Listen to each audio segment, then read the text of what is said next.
va où? Au parc Saint-Paul. Pam, pam, pam, pararararara. Mais comment on en est arrivé là ? Tout commence le 18 avril, lorsqu'un groupe de passionnés dont nous faisions partie se sont rendus au parc Astérix pour le meeting à Berantix. Une journée rouge avec plus de 20 000 visiteurs sur le parc, mais qu'à cela ne tienne, on a quand même réussi à remplir à nous tout seuls des trains de Toutatis ou des bateaux du Grand Splash, et ça, c'est quelque chose qui rattrape n'importe quel temps d'attente. De mon côté, vous n'aurez pas de vidéo dédiée à ce meeting, mais je vous invite à aller voir sur la chaîne de Frank Coaster, qui a déjà sorti à l'heure actuelle son vlog sur la journée, ou les vidéos qu'Alan a sorties sur différents réseaux. Ayant le pass annuel cette année, je ne pense pas vous sortir de vidéos Astérix de sitôt, pour éviter d'en faire un sujet trop redondant sur la chaîne. Vous retrouverez quelques vidéos sur le parc sur mon compte Instagram ou TikTok, mais pour des formats longs, je pense que j'attendrai plutôt des événements apportant quelque chose de nouveau, comme la saison Peur sur le parc. Quoi qu'il en soit, la journée terminée, nous sommes bien fatigués, mais malgré tout, mes chers frères coasters m'auront proposé une bien belle idée pour occuper notre dimanche. Aller dans un parc que ni eux ni moi n'avions visité auparavant, le parc Saint-Paul.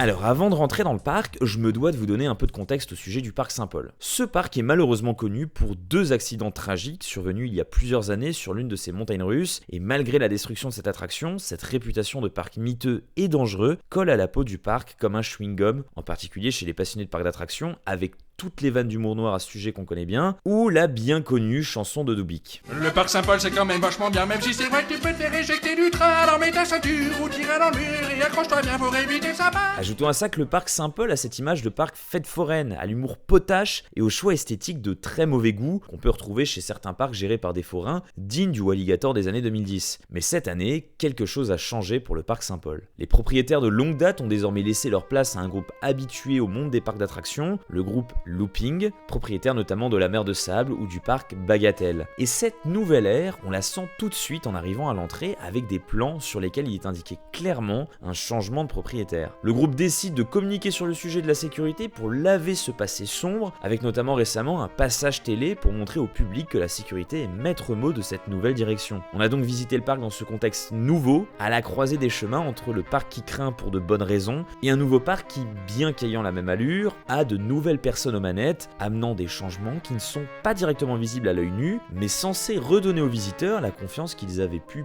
perdre envers le parc. Et dès qu'on entre à l'intérieur, la réputation de parc potage dont je vous ai parlé plus tôt surgit tout de suite. On a un paquet de trucs absolument what the fuck. C'est bougrement de mauvais goût tout ça. Et ma belle. C'est mauvais goût. Un baiser pour un vœu. Regarde, faut que tu lui fasses un bisou. Non. Et le clou du spectacle pour moi restera quand même le bateau pirate local, appelé l'Arche de Noé, avec ce petit détail bien chic, un Jésus en résine surplombant la zone. À d'autres endroits, on se croirait presque à une fête de village organisée par des enfants nostalgiques du prime de la Wii. Alors, je vous montre à quoi ça ressemble en image parce que c'est dur à expliquer autrement.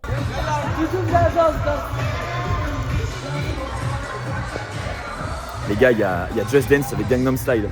C'est exceptionnel. C'est exceptionnel comme produit. Oh, je viens de voir ma coupe de cheveux, mon Dieu, qu'est-ce que je vous fais vivre?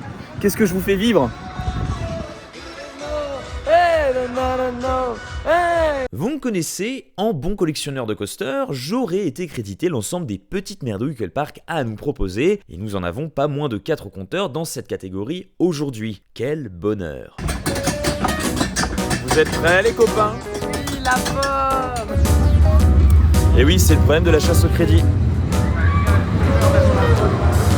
Putain, c'est une zone indoor le truc hein.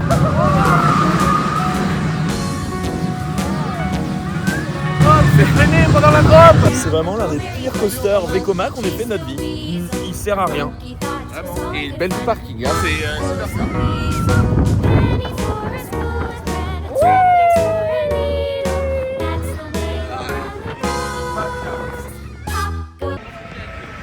J'ai envie d'aller faire le... C'est le gros problème de la passion des coasters, c'est quand on fait la chasse au crédit. Hein. Et je pense que c'est le crédit de l'équipe de Bobet.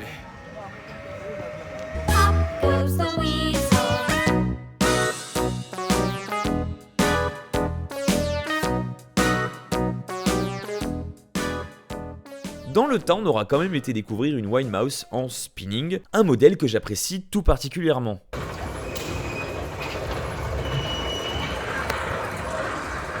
La théma ici, c'est effrayant. Alors oui, ça reste dans le mauvais goût Parc Saint-Paul, la théma est affreuse, mais au fond, ça commence presque à me faire rire. Et puis le cadre bien verdoyant rend tout ça très sympa, et le pire dans tout ça, c'est qu'elle n'est pas bridée la bestiole. On spin comme il faut.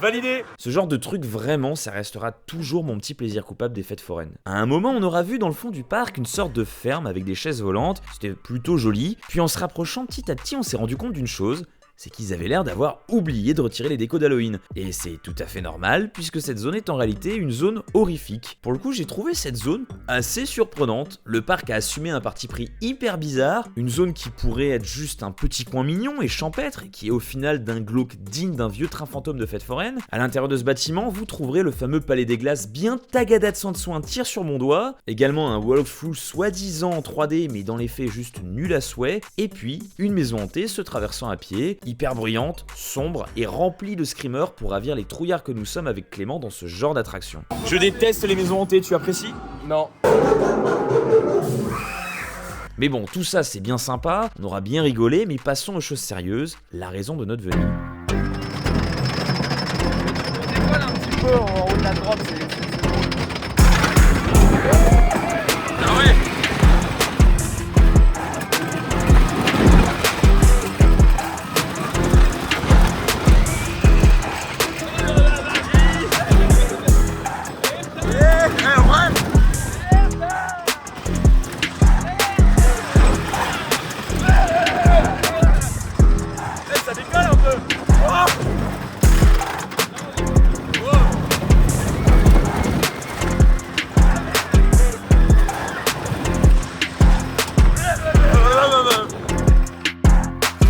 Franchement, Wood Express mérite sa réputation, celle d'un petit wooden coaster très fun. Alors vous attendez clairement pas des éjecteurs à la RMC, pas du tout l'objectif ici, mais installez-vous vers les places du fond et vous aurez droit à un bel enchaînement de floating bien surprenant. Cette première drop bien raide qui vous tire et vous fait prendre toute la vitesse, juste avant de refaire quasiment la même en couleur avec ce camelback juste derrière, c'est typiquement le genre de coaster dans lequel j'emmènerais un gamin pour sa première montagne russe hors Kiddie Coaster, ou quelqu'un qui n'a juste pas l'habitude d'en faire pour une première mise en jambe avant des wooden un peu plus costauds. On aura pris plaisir à y retourner, et même si ça n'arrive pas à la cheville d'un T2Z, qui vous l'aurez peut-être compris si vous me suivez sur Insta ou TikTok, est devenu désormais un bon wooden coaster que j'apprécie énormément, pour le coup, Wood Express reste quand même plus doux. On a quand même droit à quelques petits à-coups typiques des wooden Gravity, mais en ayant une armature en acier et non en bois, on sent que ça vieillit pas trop mal, et c'est franchement supportable, à moins d'être migraineux chronique ou d'avoir une tendance au maux de dos. Au final, malgré cet humour potache et ces personnages de mauvais goût, j'ai également trouvé un parc situé dans un cadre très charmant. On a le sentiment d'être dans un immense jardin, c'est très boisé, on a un petit cours d'eau qui traverse tout le parc, et si on regarde les investissements les plus récents, on sent que le parc tend à être un poil plus joli. Alors qu'on soit bien d'accord, ça sera jamais un parc à thème. Pour moi, il faut vraiment le prendre comme un parc d'attractions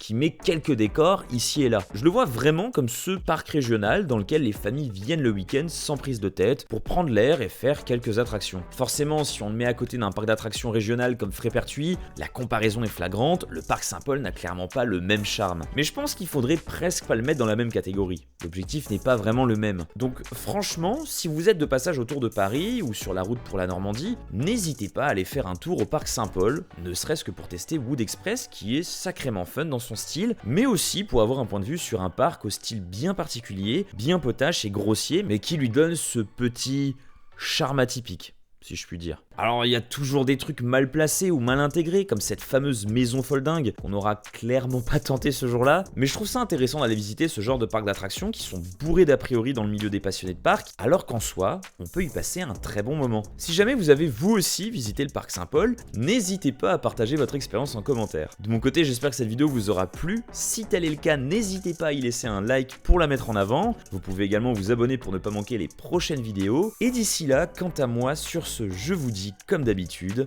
à plus les coaster fans. Les gars, qu'est-ce que ça vient de réserver là? Un trip. Un petit trip en Angleterre, je crois, je suis pas sûr. Un méga trip avec Thorpe Park, ainsi que Chessington World of Adventure, ainsi que Portland Park. Le jour de le jour de. De normalement l'opening du Gashlower, qui a l'air sympathique.